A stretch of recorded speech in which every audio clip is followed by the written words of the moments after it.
Hello everyone, my name is Nick. Welcome to the channel if you're new to it. How's your week been going? Well, mine's been a bit up and down. The stresses of work, having to earn money to pay your bills. Now if I could do YouTube for a living, everything would be a bit solved and I have a bit of time to make everything. But I seem to be a zillion miles away from that at the moment, and the problem being is that there's billions and zillions of channels where all people are having a similar idea. What can we do? Maybe kill them? No, that's not allowed, is it? Anyway, what's this video about? Well, I hope you've been having a look at the F1 2010 blundering series I've been doing. It's not all about expert driving in that, it's about having a laugh, having a bit of fun and having a close championship. I've been winning a few, not been too good in some other ones, but we've only got about 2 races left, so keep watching that and comment on it if you want to. Much appreciated. Yeah, I don't always take the driving line, but there we go. That's what blundering is. Look up blundering in the dictionary, if indeed it is there. So yeah, this leads me on quite nicely to an article I read. Now, the Olympics has just come and gone in Brazil, in Rio, but I read an article saying, should Formula 1 be in the Olympics? I'm not sure how that could work. I mean, for years I've wanted darts to be in the Olympics, because that would be good, because I could watch that drinking a pint of beer and there's just shout stuff at the telly. Darts would be brilliant, or other pub games like billiards or pool. But the argument is that not enough people play those sports for it to be an Olympic event. So that's the criteria really to be in the Olympics. You have to have enough countries interested in it, so i.e. you couldn't have like baseball, American football, anything like that. And also as well, now this is a bit dodgy, this one, and things are gradually changing. Doesn't have to be a professional sport, so you couldn't have like the World Cup in football in the Olympics, or well, it used to be tennis, but that's in it now as well. So it came on to an article I read. It said, should Formula 1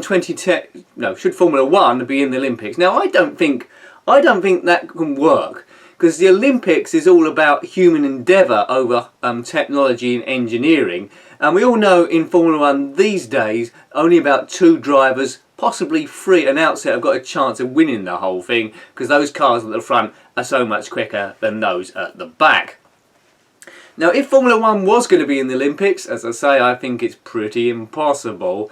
All cars would have to be exactly the same in specification. So that means, who's going to supply these cars? Formula 1 isn't the cheapest sport in the world, it's probably the most expensive.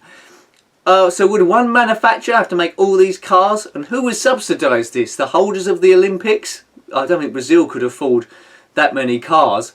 But I do like the idea of all the professional Formula 1 drivers competing in the same spec car. How close would that be in qualifying and so forth? But knowing them, they'll gradually set up the cars slightly differently, because Formula 1 is all about cheating to try and get an advantage. But it's not actually called cheating, is it? It's finding legal loopholes.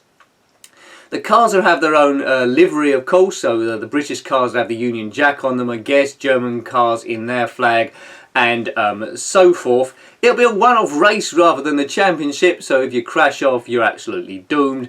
And countries that are qualified for it would have 2 or 3 drivers in the actual race. Now it sounds pretty exciting, doesn't it? But it's not going to happen, as I keep saying. The only way it could possibly happen is if different manufacturers had the same spec car and they were subsidised by the Olympic Committee somehow and entered it. But yeah, I don't think there's any place for Formula 1. High-tech, engineering, human endeavour. Like if they had the equestrian and had robotic horses, I don't know, is that the same sort of thing? Because they're all slightly different. Maybe it's a bit like that, really. So the British team would probably be like Lewis Hamilton and Jenson Button.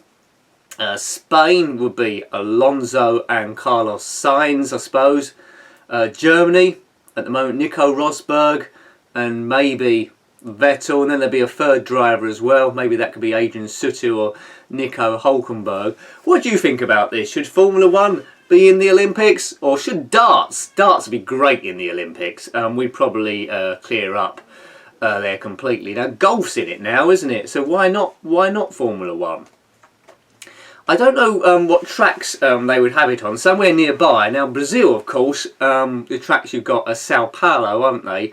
And in Interlagos, is that it? I think that's the next race, incidentally, in the F1 2010 Blundering series that we're going to come to. On the channel, I'm digressing again, we do Spectrum, Commodore Amiga, Game Boy Advance, PlayStation and so forth.